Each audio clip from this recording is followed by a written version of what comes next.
very, very young relative, Miguel, once boldly and enthusiastically spoke to a small group of academics and said, "My science is going to crush your science." Let me repeat that. My science is going to crush your science. And that always resonated with me because I thought, how can we keep that enthusiasm for all folks and individuals going into the STEM fields? And to me, that was good mentorship, that was good role models, and guidance. So following the hip lingo of crushing science, let me speak about my former PhD mentor, Elba Serrano. Elba Serrano comes from a military background. She's a first college generation graduate and a minority background student.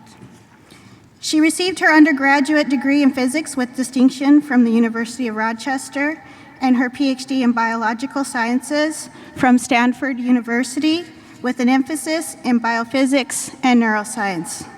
Her research focuses on disorders of hearing imbalance, tissue engineering, and neuroinformatics.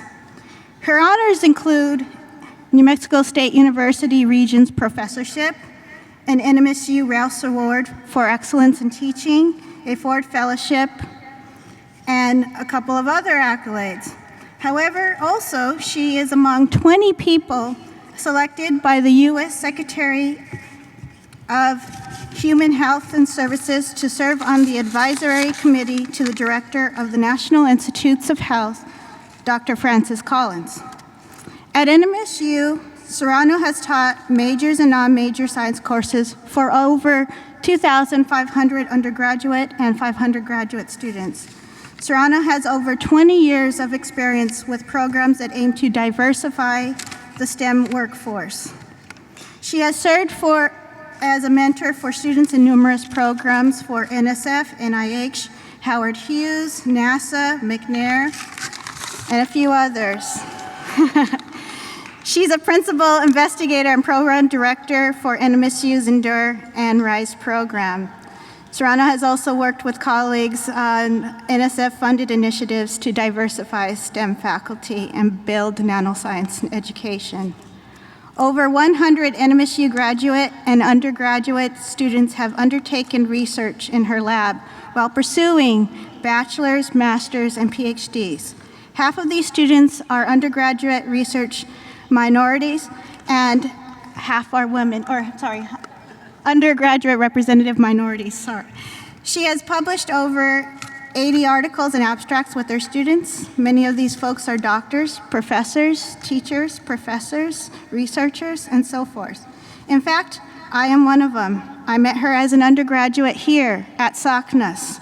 Today, I stand beyond my wildest dreams as a department chair and newly tenured professor in biology.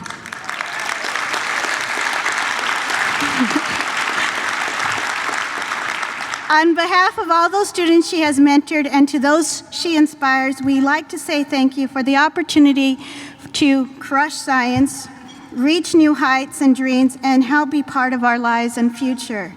Ladies and gentlemen, it is my honor to present to you the 2015 SACNAS Distinguished Mentor Award, Elba Serrano.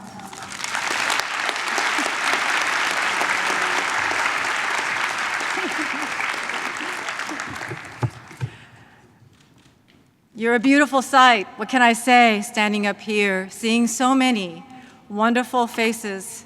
I am humbled and I am honored to stand in front of you. This is an amazing society. There are accomplished mentors all around, all around. This is what we see. This is what SACNAS stands for.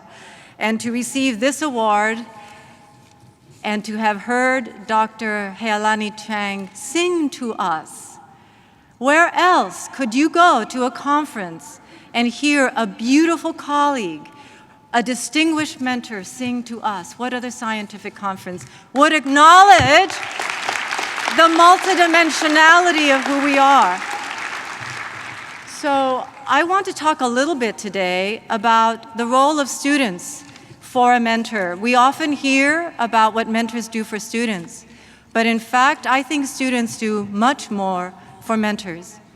20 years ago, I took a job at New Mexico State, and like many people of my generation, I was a very well-trained scientist, but I was completely unprepared for most of the tasks of a professor. To lead a team, to write and manage grants, to navigate university politics, to rebuild my laboratory after a fire the 4th year as an assistant professor.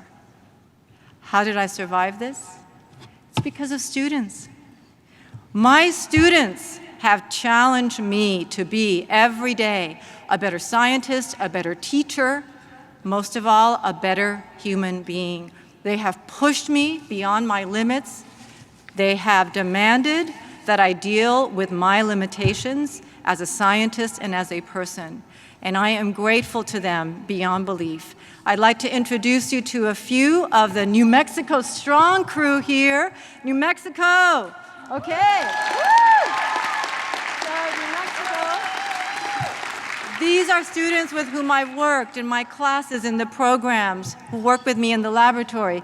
Katie Sanchez, Ileana Hernandez, Megan, Eddie, Esteban, Ileana, Karen, Marty Morales, the doctorate. They have last names too, but you're going to have to chase them down and find out what those are. Most of these students are looking for opportunity in the future, and I know that by coming to SACNAS, they will find that opportunity because that is what this community stands for. And so I would finally like to say to the students in the audience, those of you who are being mentored, 2 things. You will be called upon to mentor one day if you have not been already. And here's the truth of it. Nobody can assign a mentor. That's not possible. You will be chosen, and you will not feel ready, but you are when you are chosen. You are. And you will rise to the task as you will rise to all other tasks that will face you in this life. And when that moment comes, part of that job, of that task, is standing up for your students, especially when they cannot stand up for themselves, because that is the responsibility that we have. And as part of that task, you will have to fight, and that is what we do. So I'd like to conclude by thanking my own research mentors. They were very patient. I am not an easy person. With time, I recognize I must have been a fairly awful student. I'm very willful. I'm very stubborn. They were patient. And I would like to acknowledge my family, and in particular, my first mentors, my mother and my father, Adalberto and Elba Serrano. Gracias, mami, papi, los quiero mucho, okay? I love them all. So I love these guys too. Thank you so much.